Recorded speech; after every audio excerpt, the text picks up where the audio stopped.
당신 지금 나한테 우리 부모님 모욕했니? 좋아. 그럼 지금부터 내 턱뼈가 깨지는 소리를, 내 7번째 갈비뼈가 부러지는 소리를 들려줄게. 지금부터 들려드릴 이야기는 지난 2010년대 초반 서울 외곽의 한 건설 현장에서 실제로 벌어진 놀라운 사적 응징 사건입니다. 어느 월요일 아침 그 현장은 아수라장이었습니다. 경찰차 3대가 급히 들이닥쳤고 구급차 사이렌이 울려 퍼졌으며 현장 인부들은 겁에 질린 얼굴로 수근거리고 있었습니다.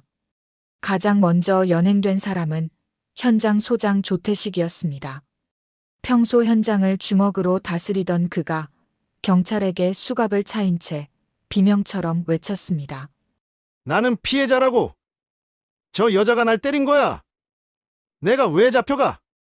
하지만 경찰은 그의 말을 듣지 않았습니다. 폭행죄, 협박죄, 그리고 상습적인 직장 내 괴롭힘. 죄목만 7가지였습니다. 같은 시각 서울 시내 본사 건물에서는 더 큰 사건이 터지고 있었습니다. 건설사 이사 박준혁이 검찰에 긴급 소환되어 조사를 받고 있었던 겁니다. 그것도 횡령, 폭행 교사, 그리고 군납 비리 혐의까지. 기자들이 몰려들었고 평소 신사처럼 행동하던 그의 얼굴은 재처럼 하얗게 질려 있었습니다. 그날 오후 또 한 명이 무너졌습니다. 현장 사무실에서 3년을 일한 선배 여직원 최윤아가 회사 보안팀에게 끌려나가고 있었던 겁니다. 이건 아니잖아요. 나도 어쩔 수 없었어요. 그녀가 울부짖었지만 동료들은 차갑게 등을 돌렸습니다. 배신자. 그녀를 부르는 새로운 이름이었습니다. 다음 날 화요일 평생 현장 한 곳에서만 일하던 기사 이상철이 국방부 감사관실에 출석했습니다. 그의 손에는 작은 USB가 들려 있었고 그 안에는 석 달간 몰래 녹화한 증거들이 가득했습니다. 제 양심이 허락하지 않았습니다. 딸이 둘 있는 아빠로서.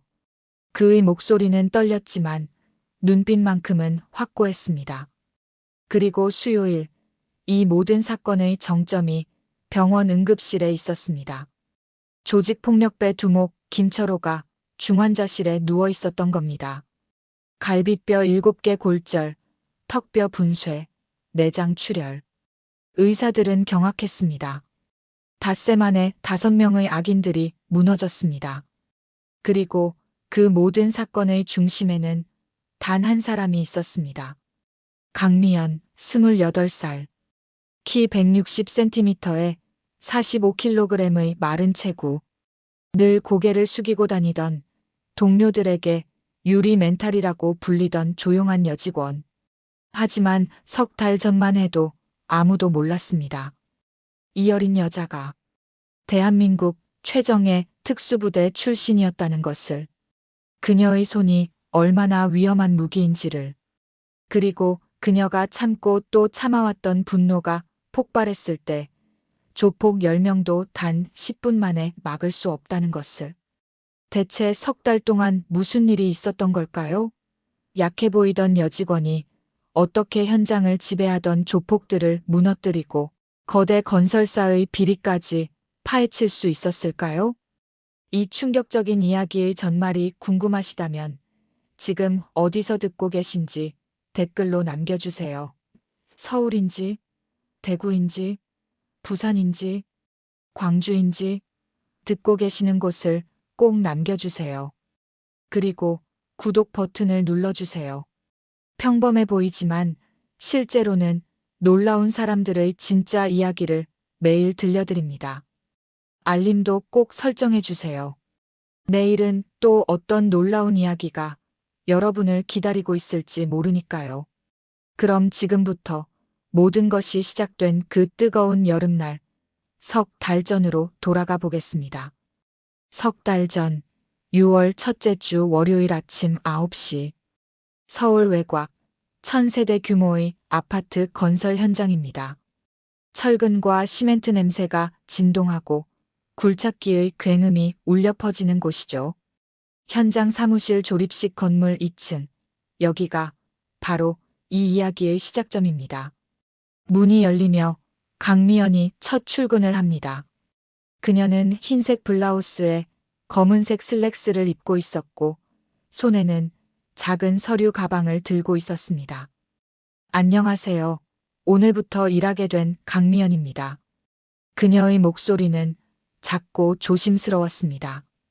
현장 소장 조태식이 그녀를 위아래로 훑어봅니다.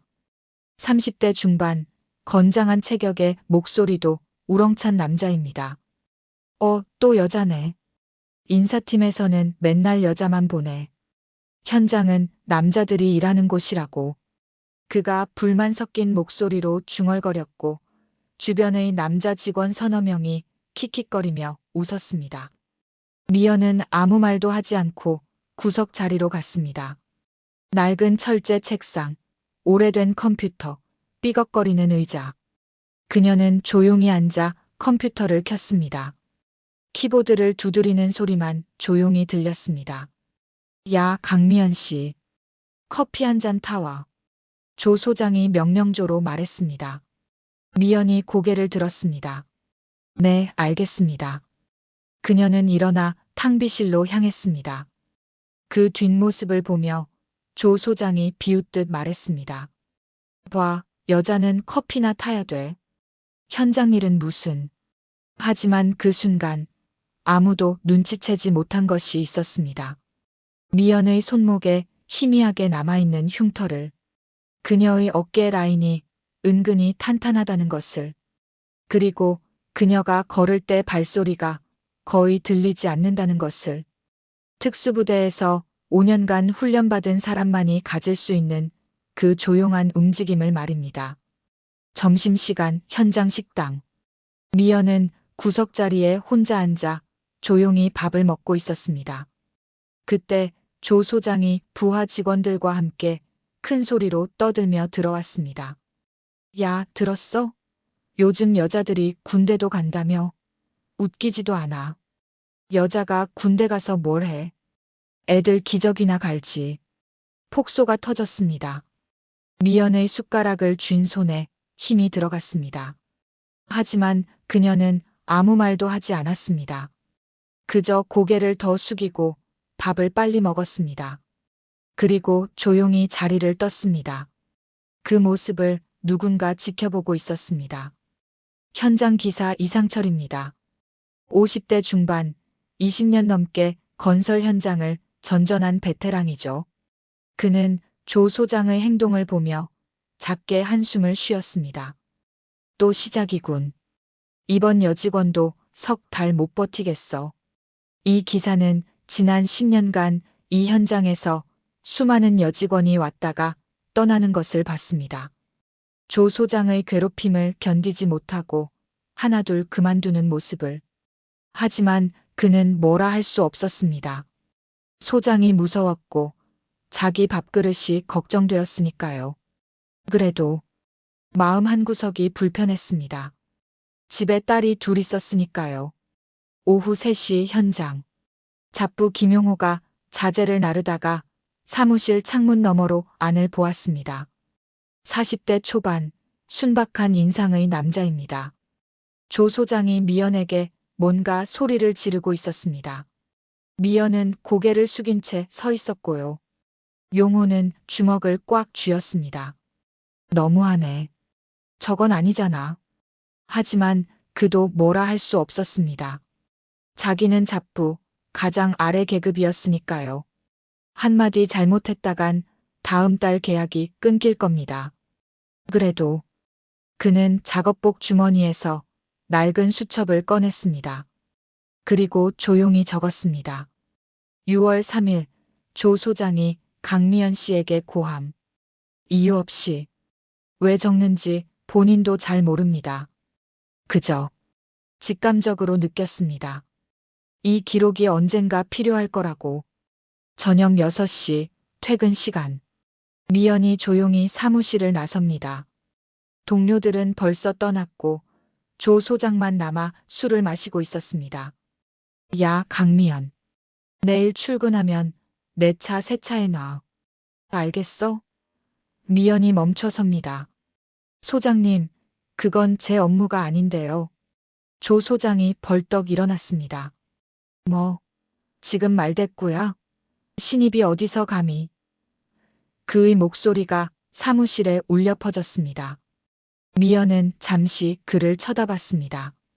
그녀의 눈빛이 순간 차갑게 변했습니다.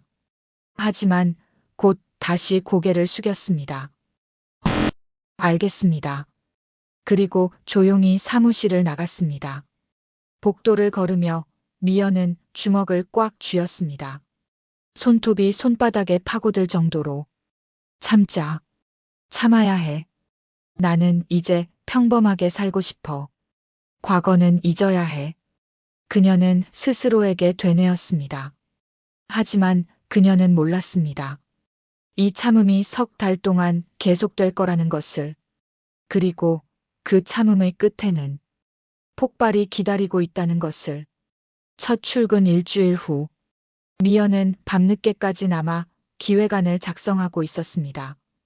현장 안전관리 개선 방안 30페이지 분량의 보고서였죠. 그녀는 일주일 동안 현장을 관찰하며 문제점들을 꼼꼼히 정리했습니다. 이 정도면 소장님도 인정하시겠지. 그녀는 작게 혼잣말을 했습니다. 다음 날 아침, 미연은 정성스럽게 인쇄한 기획안을 조 소장 책상 위에 올려놓았습니다. 소장님, 안전관리 개선안 작성했습니다. 검토 부탁드립니다. 조 소장은 흘끗 보더니 대답도 없이 고개를 돌렸습니다. 점심시간이 지나고 오후 2시쯤 조 소장이 미연을 불렀습니다. 야, 강미연. 이리 와봐. 미연이 다가갔습니다. 조 소장의 책상 위에는 그녀가 작성한 기획안이 놓여 있었습니다. 아니, 놓여 있었다기보다는 산산조각 나 있었습니다. 이게 뭐야? 신입이 주제의 기획안?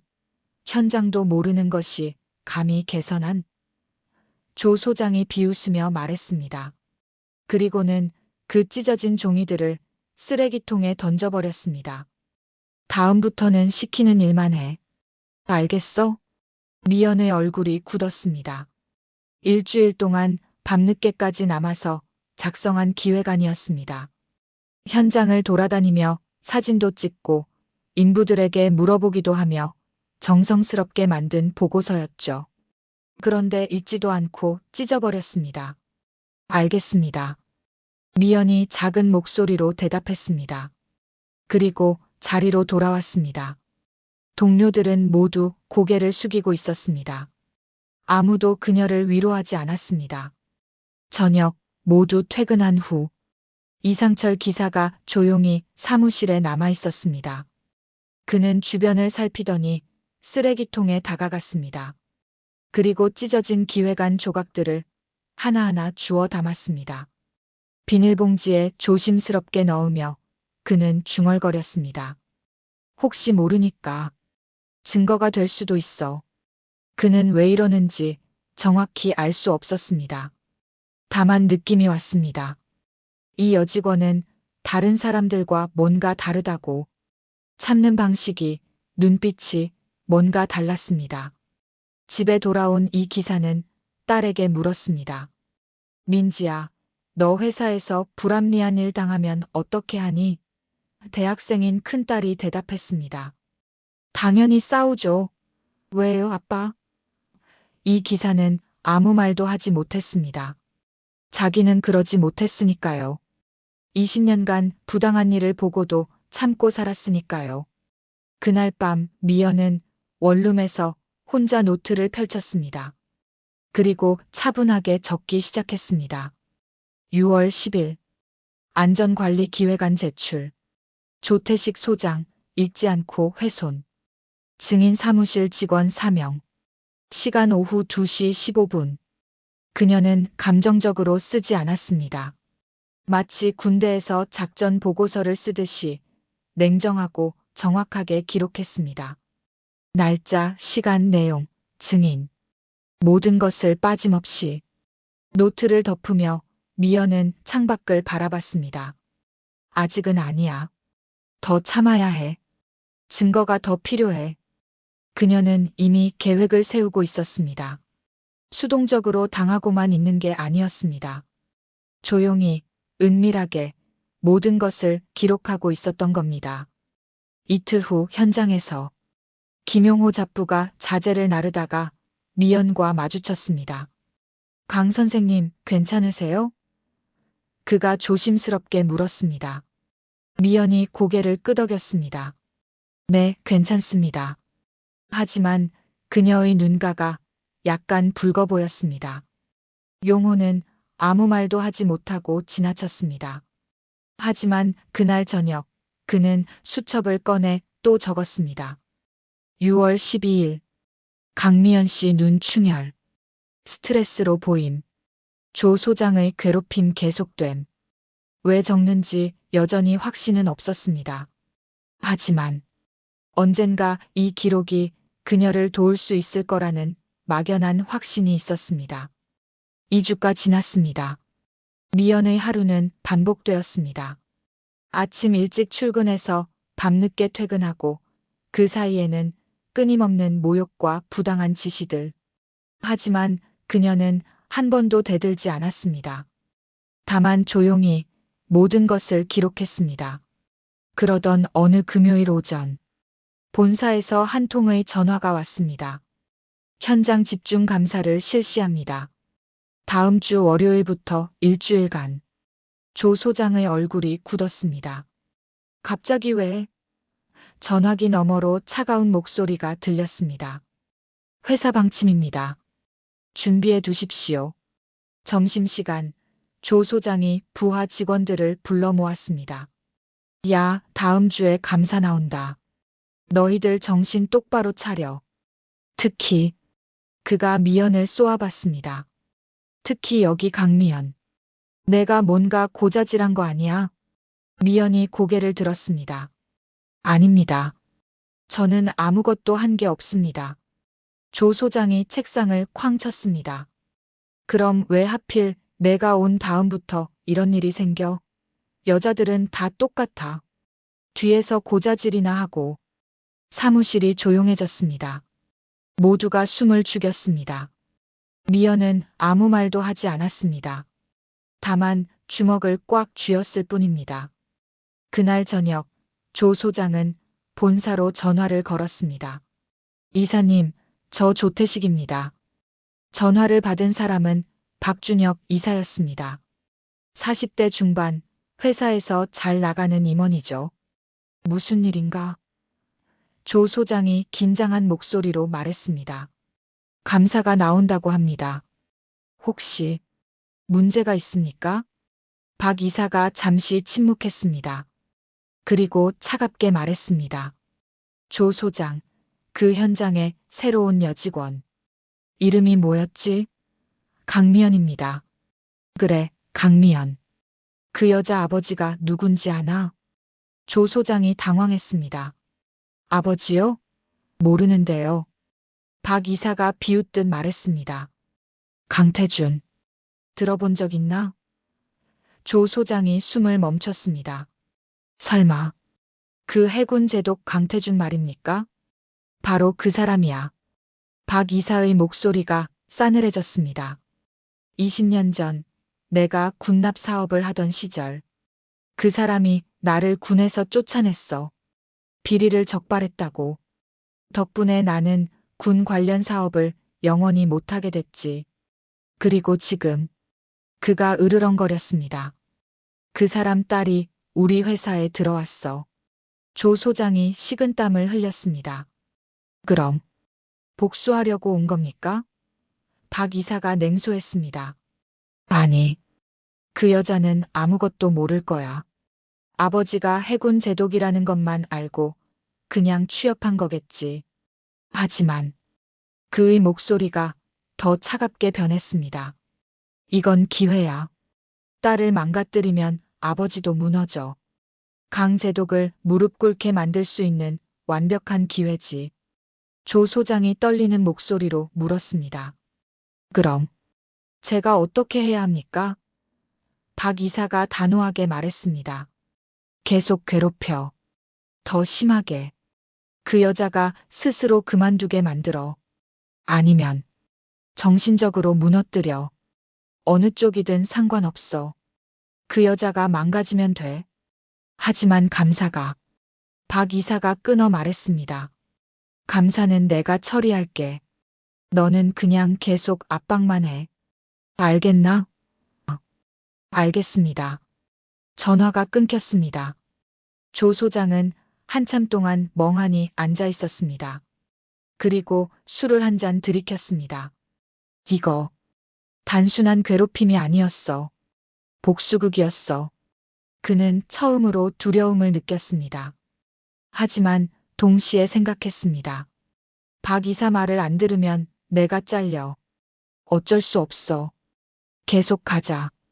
같은 시각, 다른 장소. 선배 여직원 최윤아가 카페에서 누군가를 만나고 있었습니다. 상대는 박 이사의 비서였습니다. 최윤아 선생님, 이사님께서 부탁이 있으십니다. 윤아가 조심스럽게 물었습니다. 무슨 부탁인데요? 비서가 봉투를 건넸습니다. 안에는 현금 500만 원이 들어 있었습니다. 강미연 씨 동향을 보고해 주세요. 누구와 만나는지, 무슨 말을 하는지, 특히 법률 상담 같은 걸 받으려고 하는지. 윤아가 얼굴이 하얗게 질렸습니다. 이건 스파이 노릇 아닙니까? 비서가 차갑게 말했습니다. 선생님, 계약직이시죠? 다음 달이면 계약 만료입니다. 이사님께서 정규직 전환을 검토 중이시라는데 어떻게 하시겠습니까? 윤아는 한참 동안 봉투를 바라봤습니다. 그녀에게는 대학생 아들이 있었습니다. 등록금이 필요했고 정규직이 절실했습니다. 알겠습니다. 하겠습니다. 그녀는 떨리는 손으로 봉투를 받았습니다. 그날 밤 윤아는 혼자 울었습니다. 미안해, 미연아. 나도 어쩔 수 없어. 나도 살아야 해. 한편 미연은 원룸에서 아버지와 전화 통화를 하고 있었습니다. 아빠, 나 잘 지내. 걱정 마.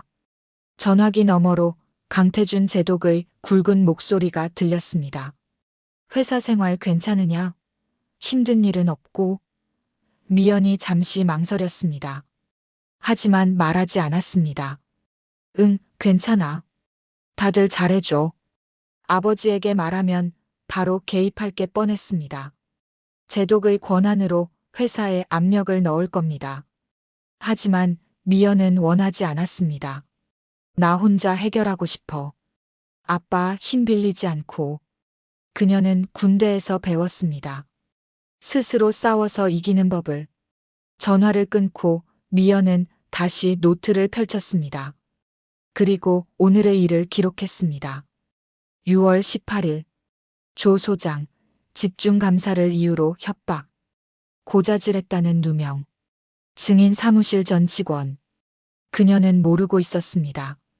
이 모든 것이 단순한 직장 갑질이 아니라 20년 전부터 시작된 복수극의 일부라는 것을. 그리고 자신이 그 복수의 표적이라는 것을. 하지만 곧 알게 될 겁니다. 다음 주 월요일 감사팀이 도착했습니다. 국방부 산하 건설 감독관 3명이었습니다. 이들은 현장 안전, 서류, 예산 집행 등을 꼼꼼히 점검했습니다. 조 소장은 내내 긴장한 얼굴로 그들을 따라다녔습니다. 이틀째 되는 날 오후 감사팀장이 미연을 불렀습니다. 강미연 선생님, 잠깐 면담 좀 하겠습니다. 미연이 조용히 면담실로 들어갔습니다. 조 소장이 불안한 눈빛으로 그 뒷모습을 지켜봤습니다. 면담실 안. 감사팀장이 미연을 보며 물었습니다. 현장에서 불합리한 일은 없으셨습니까? 편하게 말씀하셔도 됩니다. 미연이 잠시 망설였습니다. 그녀는 알고 있었습니다. 지금 말하면 조 소장이 처벌받을 거라는 것을. 하지만 없습니다. 다들 잘해주십니다. 감사팀장이 의아한 표정을 지었습니다. 정말입니까? 저희가 사전에 파악한 바로는 미연이 단호하게 말했습니다. 없습니다. 괜찮습니다. 그녀는 아직 때가 아니라고 판단했습니다. 증거가 더 필요했고 정확한 타이밍을 기다리고 있었습니다. 감사팀이 떠난 후 조 소장은 안도의 한숨을 쉬었습니다. 하지만 동시에 의심했습니다. 저 여자, 왜 아무 말도 안 했지? 뭔가 꾸미고 있는 건가? 그날 저녁 조 소장은 미연의 인사 기록을 몰래 열람했습니다. 컴퓨터에서 그녀의 파일을 찾아 클릭했죠. 이력서, 경력사항, 학력. 그리고 그는 얼어붙었습니다. 이전 경력 대한민국 해군 특수전전단 UDT, 5년 복무. 조 소장의 손이 떨렸습니다. UDT, 대한민국 최정예 특수부대. 바다 및 잠수부터 적진 침투, 폭파, 전투. 모든 것을 훈련받은 전사들. 특기 전투 수영, 특공무술, 소형 폭파, 생존 훈련. 그는 서류를 더 넘겼습니다. 체력평가 만점, 사격평가 만점, 특수임무 수행 횟수 12회. 조 소장의 얼굴에서 피가 쏙 빠졌습니다. 이 여자가 이런 사람이었어? 그는 지난 3주를 떠올렸습니다. 자신이 얼마나 함부로 대했는지, 고함을 지르고 모욕하고 심지어 책상을 치며 위협까지 했던 것을. 만약에 이 여자가 참지 않았다면 그의 등골이 오싹해졌습니다. UDT 출신이라면 자신 같은 일반인은 3초 만에 제압당할 겁니다. 조 소장은 급히 박 이사에게 전화를 걸었습니다. 이사님, 큰일 났습니다. 왜 난리야? 강미연. 그 여자가 UDT 출신입니다. 해군 특수부대요. 박 이사가 잠시 침묵했습니다. 그리고 냉소했습니다. 그래서? 무서워서 못하겠다는 거야? 조 소장이 떨리는 목소리로 말했습니다. 하지만 이 여자가 만약. 걱정 마. 박 이사가 끊어 말했습니다. UDT 출신이면 뭐해? 군대는 이미 전역했어. 이제는 그냥 약한 여자야. 게다가 그가 비웃었습니다. 특수부대 출신일수록 자제력이 강하지. 함부로 폭력 안 써. 그러니까 계속 밀어붙여. 어차피 못해. 조 소장이 확신이 서지 않았습니다. 정말 괜찮을까요? 내가 책임질게. 계속 가. 전화가 끊겼습니다. 하지만 조 소장은 그날 밤 잠을 이루지 못했습니다. 꿈속에서 미연이 차가운 눈빛으로 자신을 노려보는 환상이 계속 떠올랐으니까요. 다음 날 아침, 미연은 평소처럼 출근했습니다. 하지만 조 소장의 태도가 미묘하게 달라졌습니다. 예전처럼 함부로 대하지는 않았지만 대신 더 교묘하게 괴롭히기 시작했죠. 강미연 씨, 이 서류 정리 좀. 오늘 안으로. 그가 높이 쌓인 서류 더미를 건넸습니다. 최소 이틀은 걸릴 양이었습니다. 미연은 아무 말 없이 받아들었습니다. 점심시간도 없이 일했습니다. 오후 5시쯤 최윤아 선배가 다가왔습니다. 미연아, 힘들지? 내가 도와줄게. 미연이 고맙다는 듯 미소 지었습니다. 선배, 괜찮아요. 제가 할 수 있어요. 유나는 잠시 미연 옆에 앉았습니다. 그리고 슬쩍 물었습니다. 그나저나 미연아, 혹시 법률 상담 같은 거 받아볼 생각 없어? 요즘 직장 내 괴롭힘으로 고소하는 사람들 많던데. 미연이 고개를 들었습니다. 아니요, 아직은요. 괜찮아요. 유나는 더 이상 묻지 않았습니다.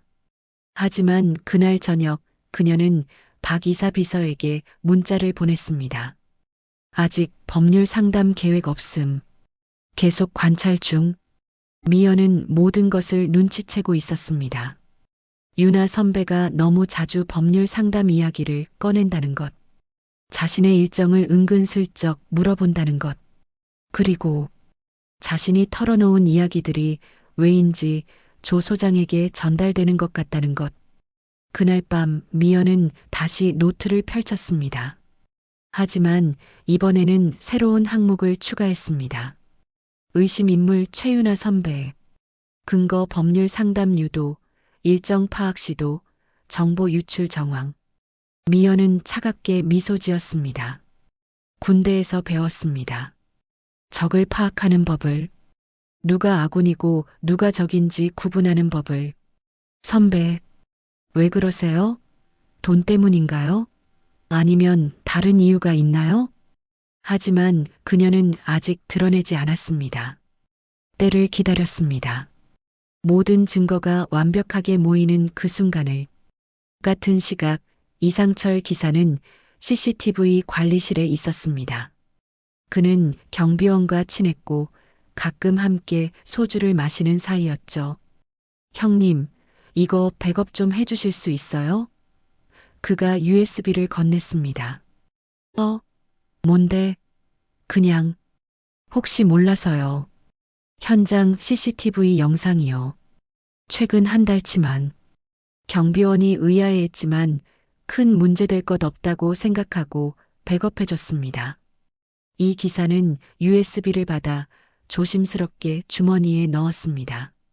증거는 많을수록 좋지. 한편 김용호 잡부는 오늘도 수첩에 기록했습니다. 6월 23일 조 소장 강미연 씨에게 과도한 업무 지시. 이틀치 분량을 하루 만에 하라고 명령. 점심시간도 없이 일함. 그는 이제 확신했습니다. 이 기록이 필요한 날이 올 거라고. 그리고 그날이 그리 멀지 않았다고. 7월이 되었습니다. 미연이 이 현장에 온 지 한 달이 지났습니다. 한 달 동안 그녀는 수십 번의 모욕을 참았고 수백 번의 부당한 지시를 따랐으며 매일 밤 혼자 울었습니다. 하지만 동시에 모든 것을 기록했습니다. 그러던 어느 금요일 오후 사건이 터졌습니다. 조 소장이 술에 취한 채 사무실로 들어왔습니다. 오후 3시였는데 벌써 소주 냄새가 진동했죠. 야, 강미연. 이리 와봐. 미연이 조심스럽게 다가갔습니다. 네, 소장님. 조 소장이 비틀거리며 그녀를 위아래로 훑어봤습니다. 야, 너 아버지가 해군 제독이라며? 미연의 표정이 굳었습니다. 어떻게 하셨습니까? 내가 다 안다고. 그가 소리쳤습니다. 별 2개 달고 잘난 척하는 내 아버지. 그런데 딸은 이 모양이네. 특수부대 출신이라며? 근데 왜 이렇게 쑥맥이야? 사무실이 조용해졌습니다. 모두가 숨을 죽였습니다. 조 소장이 책상 위에 있던 액자를 집어들었습니다. 미연의 개인 물품이었죠. 아버지와 함께 찍은 사진이 들어있는 액자였습니다. 이게 내 아버지야? 별 하나밖에 안 보이는데? 그가 비웃었습니다. 사진 속 아버지는 아직 준장 시절이었으니까요. 별 하나짜리 주제에 뭐가 대단하다고. 조 소장이 그 액자를 바닥에 내동댕이 쳤습니다. 쨍그랑. 유리가 깨지는 소리가 사무실에 울려 퍼졌습니다. 아버지의 사진이 깨진 유리 조각 사이로 보였습니다. 미연이 그 장면을 바라봤습니다. 그녀의 손이 떨렸습니다. 주먹을 꽉 쥐었습니다. 손톱이 손바닥에 파고들어 피가 났습니다. 하지만 그녀는 참았습니다. 미안합니다. 제가 치우겠습니다. 그녀가 무릎을 꿇고 유리 조각을 줍기 시작했습니다. 손이 베었습니다. 피가 났습니다. 하지만 그녀는 아무 말도 하지 않았습니다. 조 소장이 비웃으며 나갔습니다. 사무실 사람들은 모두 외면했습니다. 아무도 도와주지 않았습니다. 단 한 사람, 최유나 선배만 다가왔습니다. 미연아, 괜찮아? 미연이 고개를 끄덕였습니다. 네, 괜찮아요. 유나가 손수건을 건넸습니다. 손 다쳤네. 이거 감아. 미연이 고맙다며 받았습니다. 그날 저녁 미연은 유나 선배에게 말했습니다. 선배, 저 법률 상담 받아보려고요. 이제 한계예요. 유나의 얼굴이 밝아졌습니다. 정말 잘 생각했어. 내가 아는 변호사 있어. 소개해줄까? 네, 부탁드려요. 하지만 미연의 눈빛은 차가웠습니다. 이미 알고 있었으니까요. 다음 날 토요일 아침, 조 소장에게 박 이사로부터 전화가 왔습니다. 조 소장, 강미연이 법률 상담 받으려고 한다. 조 소장이 놀랐습니다. 어떻게 하셨습니까? 내 정보원이 있지. 박 이사가 냉소했습니다. 걱정 마. 내가 미리 손을 쓸게. 그 여자가 어떤 변호사를 만나든 내 사람들이야. 상담받아봤자 소용없어. 하지만 둘 다 몰랐습니다. 미연이 이미 한 수 앞서가고 있다는 것을. 월요일 아침, 미연이 최유나 선배를 불렀습니다. 선배, 잠깐 얘기 좀 할까요?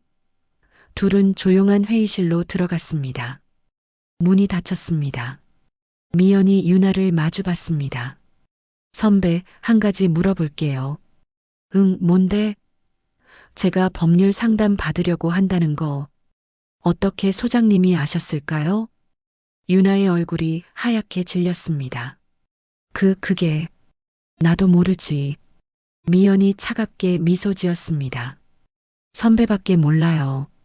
제가 선배한테만 말했거든요. 미연아, 오해야. 나는 선배. 미연이 끊어 말했습니다. 박준혁 이사한테 얼마 받으셨어요? 유나가 말문이 막혔습니다. 미연이 계속 말했습니다. 선배가 지난 한 달 동안 몇 번이나 법률 상담 이야기 꺼내셨는지 아세요? 11번이요. 그리고 제 일정을 물어본 게 15번. 제가 누구랑 통화하는지 확인한 게 9번. 그녀가 노트를 꺼냈습니다. 다 기록했어요.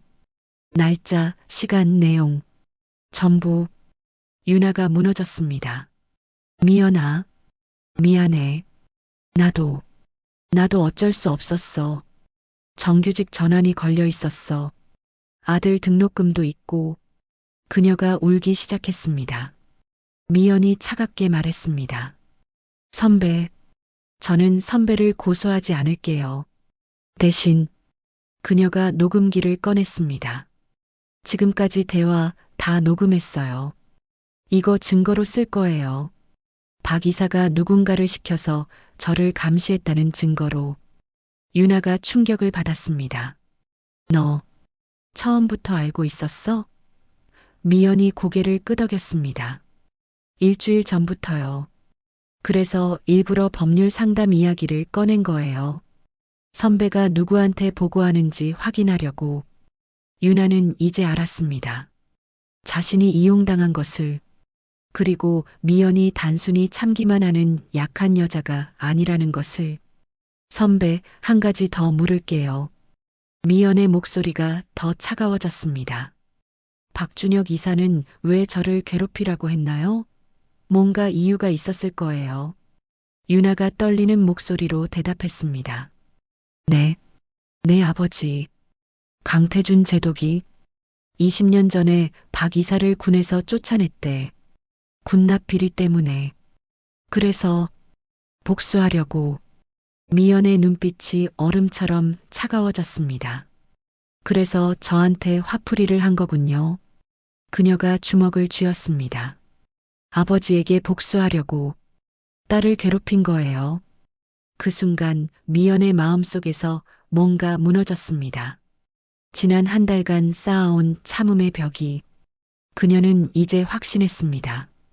더 이상 참을 필요가 없다고. 싸워야 한다고. 선배. 미연이 유나를 똑바로 봤습니다. 선배는 이제 제 편이 되세요. 아니면 함께 무너지세요. 유나는 선택의 여지가 없었습니다. 내가 뭘 하면 돼? 그날 저녁 미연은 원룸에서 아버지에게 전화를 걸었습니다. 하지만 이번에는 모든 것을 말했습니다.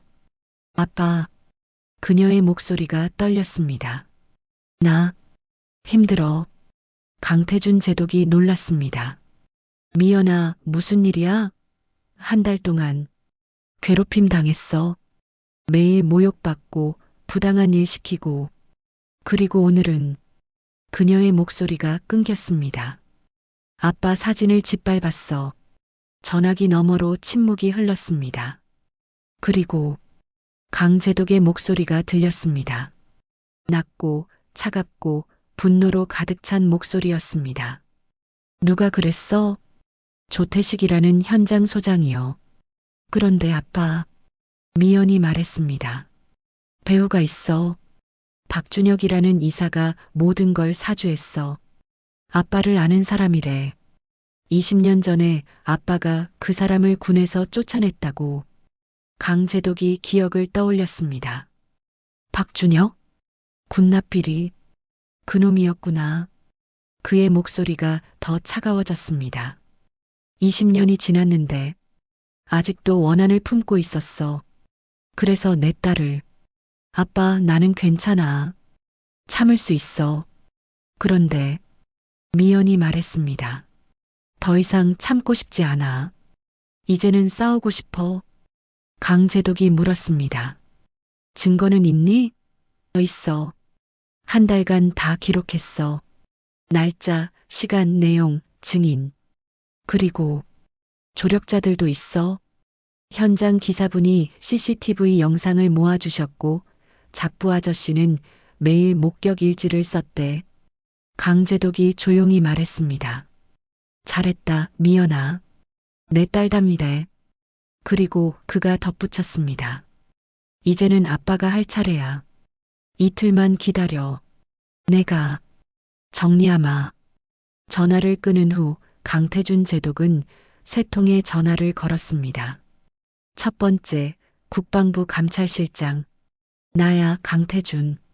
민간 건설사에서 우리 부대 관련 사업하는 곳 있지? 거기 비리 의혹이 있어. 전면 감사 들어가. 특히 박준혁이라는 이사, 20년 전 군납 비리로 쫓겨난 놈이야. 다시 조사해. 두 번째, 육군 참모차장. 내 딸이 민간 회사에서 일하고 있는데 직장 내 괴롭힘을 당했어. 가해자가 육군 예비역이야. 군 검찰에 협조 요청해 줄 수 있나? 군인 명예를 실추시킨 사안이야. 세 번째, 그의 오랜 친구이자 대형 로펌 대표 변호사. 자네 힘 좀 빌려야겠네. 내 딸을 도와줘. 상세한 건 내일 설명하지. 강제독은 차갑게 미소 지었습니다. 박준혁? 20년 전에 내가 너그럽게 넘어갔더니 내 딸을 건드렸어? 이번에는 완전히 끝장을 봐야겠구나. 다음 날 화요일. 아침부터 이상한 일들이 벌어지기 시작했습니다. 국방부 감찰관 5명이 본사에 들이닥쳤습니다. 박준혁 이사님 계십니까? 긴급 조사건이 있습니다. 박 이사의 얼굴이 하얗게 질렸습니다. 무슨 일입니까? 군납 사업 관련 비리 의혹입니다. 동행하시죠.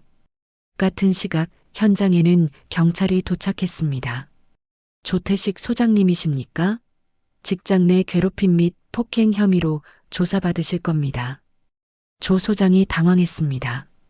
뭐, 내가 언제 폭행을? 물적 증거와 증인이 있습니다. 동행하시죠.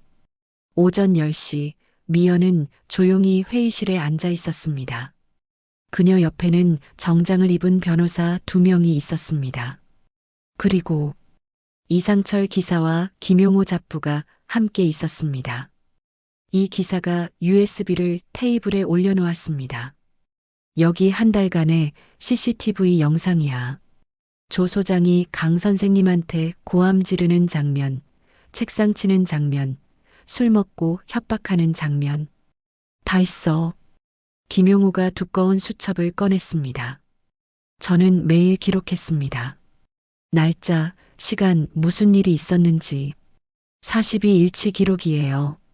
변호사가 고개를 끄덕였습니다. 완벽합니다. 이 정도면 승소 확실합니다. 미연이 두 사람에게 고개를 숙였습니다. 감사합니다. 정말 감사합니다. 이 기사가 손을 저었습니다. 아니야. 나는 내 딸 생각하면서 한 거야. 우리 딸도 직장인인데 만약 저렇게 당하면 그의 목소리가 떨렸습니다. 아빠로서 할 수 있는 일을 한 거야. 김용호도 말했습니다. 맞아요. 저도 세 딸이 있거든요. 옳은 일을 해야죠.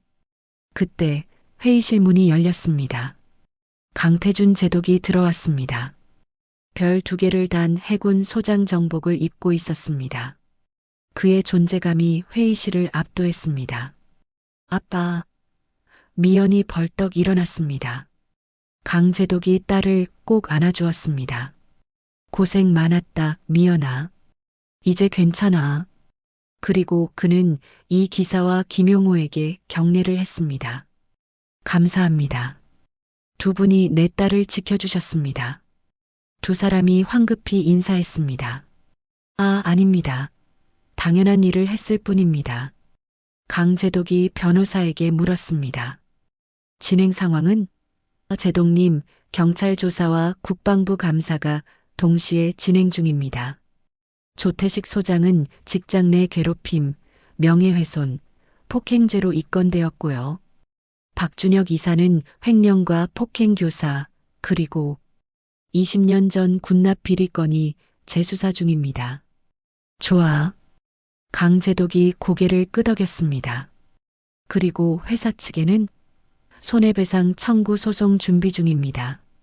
정신적 피해에 대한 보상과 재발 방지 약속을 요구할 예정입니다. 미연이 아버지를 봤습니다. 아빠, 너무 큰 일 벌이는 거 아니야? 강 제독이 딸의 어깨를 잡았습니다. 미연아, 내가 참은 건 용기였어.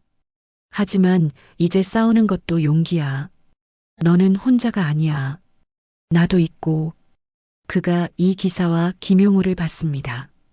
이렇게 내 편인 사람들도 있어. 그 순간 복도에서 소리가 들렸습니다. 조 소장이 경찰에게 끌려가고 있었습니다. 이건 말이 안 돼. 내가 왜? 그가 회의실 문 앞을 지나가다가 안을 봤습니다. 그리고 얼어붙었습니다. 강미연이 앉아 있었습니다. 그녀 옆에는 별 2개를 단 해군 소장이 서 있었습니다. 조 소장은 그제야 깨달았습니다. 별 하나짜리라고 했는데 지금은 별 2이잖아. 제독이잖아. 강 제독이 차갑게 그를 봤습니다. 내 딸의 사진을 짓밟았다며? 조 소장이 식은땀을 흘렸습니다. 제독님, 법정에서 보지. 조 소장이 끌려갔습니다. 비명 같은 소리를 지르며 회의실에 다시 침묵이 흘렀습니다. 그리고 미연이 작게 웃었습니다. 한 달 만에 처음으로 웃었습니다. 진심으로. 7장. 이틀 후 목요일. 건설 현장 본사 대회의실에 사람들이 모였습니다. 회사 임원진, 국방부 감찰관, 경찰, 그리고 강미영과 강태준 제독. 먼저 불려 들어온 사람은 최윤아였습니다. 그녀는 떨리는 다리로 회의실 중앙에 섰습니다. 인사 담당 임원이 차가운 목소리로 말했습니다. 최윤아 선생님, 동료 직원을 감시하고 정보를 외부에 유출한 사실이 확인되었습니다. 윤아가 고개를 숙였습니다. 죄송합니다. 임원이 서류를 읽었습니다. 즉시 해고 조치합니다. 그리고 강미연 선생님께 정신적 피해에 대한 손해배상 1,000만 원을 지불하십시오. 윤아가 무너지듯 주저앉았습니다. 제발 한 번만 기회를. 하지만 아무도 듣지 않았습니다. 윤아가 회의실을 나가기 전 미연을 봤습니다. 미연은 차갑지도 동정적이지도 않은 표정으로 그녀를 바라봤습니다. 윤아가 작게 말했습니다. 미안해, 미연아. 미연이 고개를 끄덕였습니다. 저도요, 선배. 다른 길이 있었을 텐데. 유나는 울먹이며 떠났습니다. 3년간 일한 회사를 단 한 달의 잘못된 선택 때문에 잃었습니다. 10분 후 조태식 소장이 들어왔습니다. 아니, 정확히는 끌려 들어왔습니다. 경찰 2명이 그를 양옆에서 잡고 있었습니다. 그의 얼굴은 초췌했고 눈은 충혈되어 있었습니다. 경찰관이 말했습니다. 조태식 씨, 직장 내 괴롭힘 상습 행위, 명예훼손, 폭행 혐의로 기소되었습니다. 조 소장이 부들부들 떨었습니다. 나는 시킨 대로 한 것뿐이야. 박 이사가 시켰다고. 국방부 감찰관이 차가운 목소리로 말했습니다. 그래서 더 죄가 무겁습니다. 명령이면 사람을 괴롭혀도 된다고 생각했습니까? 조 소장이 말문이 막혔습니다. 강태준 제독이 일어났습니다. 그리고 조 소장 앞으로 걸어갔습니다. 조 소장이 벌벌 떨었습니다. 제독님. 강 제독이 차갑게 말했습니다. 내 딸의 사진을 짓밟았다지? 죄송합니다. 별 하나짜리라고 비웃었다지? 용서해 주십시오. 강 제독이 자신의 어깨에 달린 별 2개를 가리켰습니다. 이제 별둘이야. 하지만 별 개수가 중요한 게 아니지. 내가 짓밟은 건 그의 목소리가 낮아졌습니다. 내 딸의 자존심이었어. 조 소장이 무릎을 꿇었습니다. 제발 한 번만. 강 제독이 고개를 저었습니다. 법정에서 보자. 경찰이 조 소장을 끌고 나갔습니다. 그가 비명처럼 외쳤습니다. 나는 피해자야. 박 이사가 시킨 거라고. 하지만 아무도 듣지 않았습니다. 회의실 문이 닫혔습니다. 모두가 숨을 죽였습니다. 왜냐하면 이제 진짜 흑막이 남았으니까요. 회의실 문이 다시 열렸습니다. 박준혁 이사가 들어왔습니다. 하지만 예전의 그가 아니었습니다. 정장은 구겨져 있었고 넥타이는 풀려 있었으며 얼굴은 며칠간 잠을 못 잔 듯 초췌했습니다. 그를 따라 검찰 수사관 2명이 들어왔습니다. 국방부 감찰실장이 서류를 펼쳤습니다. 박준혁 씨, 귀하는 20년 전 군납 비리로 군 관련 사업에서 영구 제외되었습니다. 그런데 그가 차가운 눈빛으로 박 이사를 봤습니다. 이름을 바꾼 페이퍼 컴퍼니를 통해 계속 군납 사업을 했다는 증거가 나왔습니다. 이것만으로도 사기와 횡령 혐의입니다. 박 이사가 변명하려 했습니다. 그건 오해입니다. 오해? 검찰 수사관이 끼어들었습니다. 회사 계좌 추적 결과 지난 10년간 30억 원의 비자금이 발견되었습니다. 이것도 오해입니까? 박 이사의 얼굴이 하얗게 질렸습니다. 강태준 제독이 천천히 일어났습니다. 회의실 전체가 그를 주목했습니다. 그는 박 이사 앞으로 걸어갔습니다. 20년 만이구만, 박준혁. 강 제독의 목소리는 낮고 차가웠습니다. 20년 전 자네가 군납 비리로 수억 원을 횡령했을 때 나는 자네를 군검찰에 넘겼지. 하지만 관대하게도 민간인이라는 이유로 가벼운 처벌만 받았어. 영구 제명만 당했을 뿐이지. 박 이사가 떨리는 목소리로 말했습니다. 그때 당신이 나를 끝장냈습니다. 군 관련 사업을 못하게 만들었어요. 강 제독이 비웃었습니다. 자네가 비리를 저질렀으니까 당연한 거 아닌가? 그런데 그의 눈빛이 얼음처럼 차가워졌습니다. 그걸 원한으로 품고 20년을 기다렸어? 그래서 내 딸을 공격했어? 박 이사가 대답하지 못했습니다. 강 제독이 계속 말했습니다. 자네는 내 딸이 약하다고 생각했지. 그래서 괴롭히면 쉽게 무너질 거라고 봤어. 하지만 그가 미연을 받습니다. 내 딸은 UDT 출신이야. 대한민국 최정예 특수부대에서 5년을 버텼어. 자네 같은 비겁한 놈의 괴롭힘 따위. 그가 손가락을 탁 쳤습니다. 이 정도야. 박 이사가 무너졌습니다. 제발, 한 번만. 강제독이 고개를 저었습니다. 자네는 두 번째 기회를 받았어. 20년 전에. 하지만 그 기회를 복수했었지. 이제 기회는 없어. 검찰 수사관이 박 이사에게 수갑을 채웠습니다. 박준혁 씨 횡령, 사기, 폭행 교사 혐의로 구속영장이 발부되었습니다. 동행하시죠. 박 이사가 끌려가면서 소리쳤습니다. 이건 불공평해. 나는 피해자라고. 강태준이 날 먼저 망쳤어. 하지만 아무도 듣지 않았습니다. 회의실 문이 닫혔습니다. 침묵이 흘렀습니다. 강제독이 회의실에 남은 사람들을 둘러봤습니다.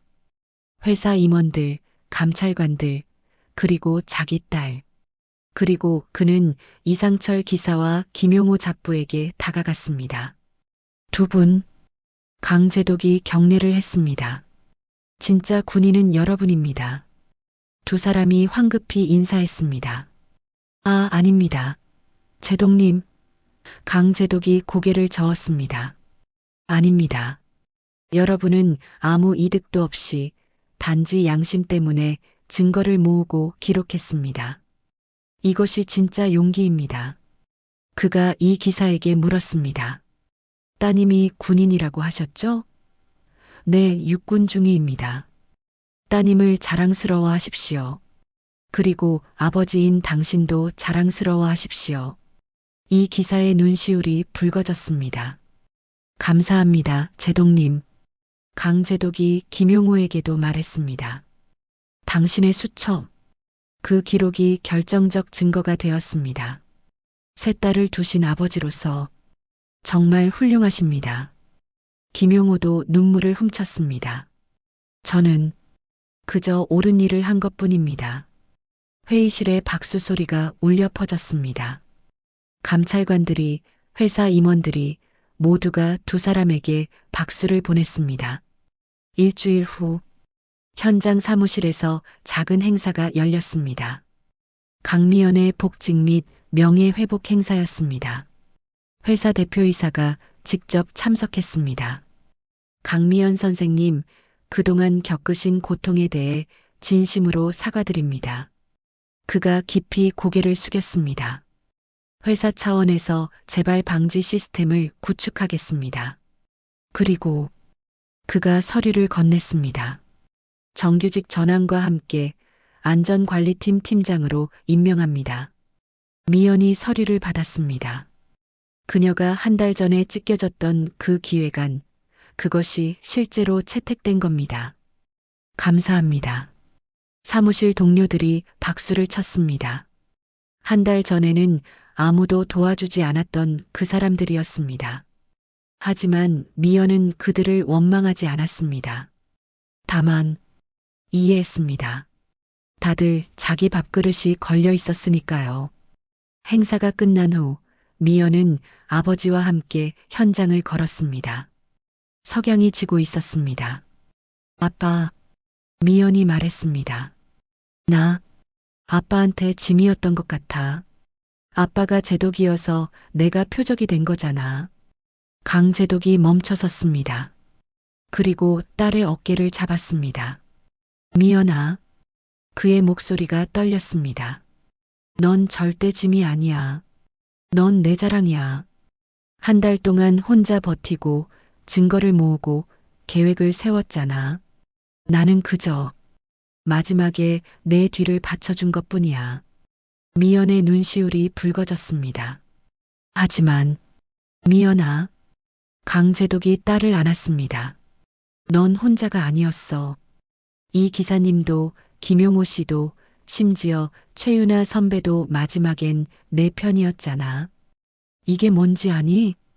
그가 주변을 둘러봤습니다. 이게 세상이야. 나쁜 사람도 있지만 좋은 사람도 있어. 그리고 좋은 사람이 더 많아. 미연이 울었습니다. 한 달간 참았던 눈물이 터져 나왔습니다. 아버지 품에서 한참을 울었습니다. 저 멀리서 이상철 기사와 김용호 잡부가 그 장면을 지켜봤습니다. 이 기사가 작게 말했습니다. 우리가 잘한 거겠죠? 김용호가 고개를 끄덕였습니다. 당연하죠. 우리 딸들도 저렇게 지켜줄 사람이 있으면 좋겠어요. 그날 저녁 회사는 전 직원에게 공지를 보냈습니다. 앞으로 우리 회사는 어떠한 형태의 직장 내 괴롭힘도 용납하지 않습니다. 출신, 성별, 학력으로 사람을 차별하지 않으며 모두가 서로를 존중하는 문화를 만들겠습니다. 작은 변화였지만 시작이었습니다. 그리고 3년 후 서울 시내 한 대학교 강의실. 여러분, 안녕하세요. 저는 오늘 강연자 강미연입니다. 단상에 선 여성이 자신있게 말했습니다. 30대 초반 짧은 머리에 깔끔한 정장을 입고 있었습니다. 예전에 그 소심한 모습은 온데간데 없었습니다. 저는 3년 전 건설 현장에서 직장 내 괴롭힘을 당했습니다. 한 달 동안 지옥 같은 시간을 보냈죠. 하지만 저는 포기하지 않았습니다. 증거를 모았고 법적으로 대응했으며 결국 승리했습니다. 학생들이 박수를 쳤습니다. 그 이후로 저는 직장 내 괴롭힘 피해자들을 돕는 상담사로 활동하고 있습니다. 그리고 오늘 여러분께 그녀가 화면을 켰습니다. 실제 사례를 통해 어떻게 대응해야 하는지 말씀드리겠습니다. 강연이 1시간 동안 계속되었습니다. 학생들은 집중해서 들었고 메모했으며 질문했습니다. 강연이 끝난 후 질의응답 시간. 한 남학생이 손을 들었습니다. 강사님, 혹시 그때 괴롭힌 사람들은 어떻게 되었나요? 미연이 담담하게 대답했습니다. 조태식 전 소장은 징역 1년을 선고받았고 현재 출소했습니다. 박준혁 전 이사는 징역 3년을 선고받고 복역 중입니다. 최윤아 선배는 다른 회사에 취직했다고 들었습니다. 그 사람들을 용서하셨나요? 미연이 잠시 생각했습니다. 용서는 아직 모르겠어요. 하지만 원망은 하지 않습니다. 그 경험이 저를 더 강하게 만들었으니까요. 박수가 터져 나왔습니다. 강연이 완전히 끝나고 미연은 짐을 챙기고 있었습니다. 그때 강의실 뒤에서 한 남자가 다가왔습니다. 미연이 고개를 들었습니다. 그리고 얼어붙었습니다. 조태식이었습니다. 3년 전보다 훨씬 초췌해진 모습이었습니다. 머리는 희끗희끗해졌고 얼굴에는 주름이 깊게 패였습니다. 하지만 눈빛은 여전히 험악했습니다. 강미연. 그가 낮은 목소리로 말했습니다. 오랜만이네. 강의실이 조용해졌습니다. 학생 몇 명이 아직 남아 있었습니다. 미연이 차분하게 대답했습니다. 무슨 일이세요, 조 선생님? 선생님? 조태식이 비웃었습니다. 나는 이제 백수야. 당신 때문에 인생이 망가졌어. 미연이 한 걸음 물러섰습니다. 하지만 두려워서가 아니었습니다. 제 잘못이 아닙니다. 스스로 선택하신 길이에요. 조태식이 한 걸음 다가왔습니다. 당신이 고소하지 않았으면 나는 괜찮았어. 그냥 넘어갔으면 됐잖아. 그의 목소리가 커졌습니다. 학생들이 불안한 표정을 지었습니다.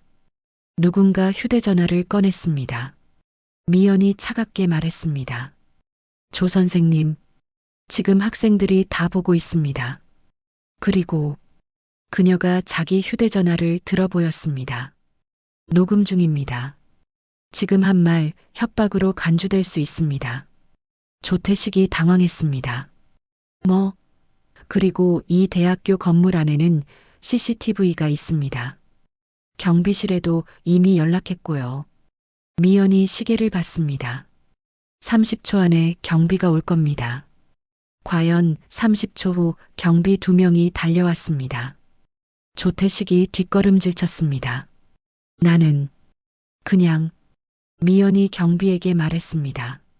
이 사람 출입 금지시켜주세요. 그리고 경찰에 신고 부탁드립니다. 조태식이 끌려나가면서 소리쳤습니다. 강미연, 너는 끝까지 나를 망치는구나. 미연이 차갑게 대답했습니다. 아니요. 당신이 스스로를 망치고 있습니다. 강의실 문이 닫혔습니다. 미연은 한참 동안 서 있었습니다. 학생들이 그녀를 걱정스럽게 바라봤습니다. 강사님, 괜찮으세요? 미연이 고개를 끄덕였습니다.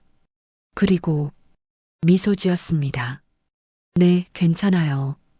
이제는 두렵지 않아요. 한 여학생이 물었습니다. 강사님, 어떻게 그렇게 침착하실 수 있어요? 미연이 대답했습니다. 배웠거든요. 힘은 폭력이 아니라 자제력에서 나온다고. 그리고 그녀가 주먹을 쥐었다 폈습니다. 진짜 강한 사람은 힘이 있어도 함부로 쓰지 않는 사람이에요. 학생들이 박수를 쳤습니다. 미연은 가방을 챙겼습니다. 그리고 강의실을 나서며 작게 혼잣말했습니다. 조 선생님, 다음에 또 이러시면 그때는 법정에서 뵙겠습니다. 며칠 후 뉴스가 나왔습니다. 전직 건설 현장 소장 조모 씨 출소 후에도 피해자 스토킹 혐의로 재구속. 법원은 반성하지 않고 재범 가능성 높음을 이유로 실형 선고. 강미연은 그 뉴스를 보며 조용히 고개를 끄덕였습니다. 이제 정말 끝이네. 그녀는 휴대전화를 들어 아버지에게 전화를 걸었습니다. 아빠, 나야. 응, 미연아. 무슨 일이야? 아무것도 아니야. 그냥 고맙다고 말하고 싶었어. 강태준 제독이 웃었습니다. 갑자기 왜? 아빠가 군인으로 살아온 것, 정직하게, 떳떳하게 살아온 것, 그게 나한테는 가장 큰 유산이었어. 전화기 너머로 침묵이 흘렀습니다. 그리고 강 제독의 목소리가 들렸습니다. 고맙다, 미연아. 아빠도 널 자랑스럽게 생각해. 전화를 끊고 미연은 창밖을 바라봤습니다. 석양이 지고 있었습니다. 아름다운 석양이었습니다. 그녀는 이제 알았습니다. 약한 것은 부끄러운 게 아니라는 것을, 중요한 건 다시 일어서는 용기라는 것을, 그리고 혼자가 아니라는 것을. 세상에는 여전히 나쁜 사람들이 있습니다. 하지만 좋은 사람들도 있습니다. 이상철 기사처럼, 김용호 잡부처럼 양심을 지키는 사람들이. 그리고 그들이 있는 한 세상은 조금씩 나아질 겁니다. 강미연은 미소 지으며 내일을 준비했습니다. 또 다른 강연이 기다리고 있었으니까요. 또 다른 피해자들을 도와줄 시간이었으니까요. 오늘 이야기 재밌으셨나요? 재밌었는지 댓글로 남겨주세요. 정말 재밌었다면 5점, 너무 재미없었다면 1점을 댓글로 꼭 남겨주세요. 구독과 좋아요 눌러주시면 더 많은 영상을 무료로 시청하실 수 있습니다.